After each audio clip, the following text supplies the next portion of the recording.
À prendre à présent les réactions de la part des élus de la majorité comme de l'opposition, juste après la rentrée parlementaire. Je vous propose de les écouter. On a assisté à la session inaugurale de la deuxième session ordinaire de l'Assemblée nationale.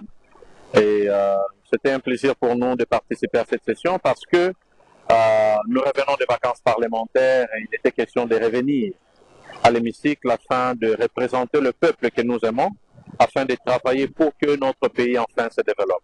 Alors, nous avons assisté à un discours majestueux, je dirais, et à un très bon discours de notre président Vital Kamerhe. Et nous avons même eu la bénédiction d'avoir dans l'assistance, au-delà de tous les chefs de corps ou des différentes institutions du pays, nous avions le privilège d'avoir le président de l'Assemblée nationale de la République de Côte d'Ivoire. Et c'était une très très bonne chose pour nous de nous rencontrer afin de participer à cette session. En fait, dans son discours, le président Vital Kamerhe a fixé les priorités. Il a parlé des choses que nous allons faire lors de cette session et il a aussi rappelé que cette session sera essentiellement budgétaire. Et déjà, il nous a dit, il nous a informé que Madame le Premier ministre a déjà déposé les projets du budget.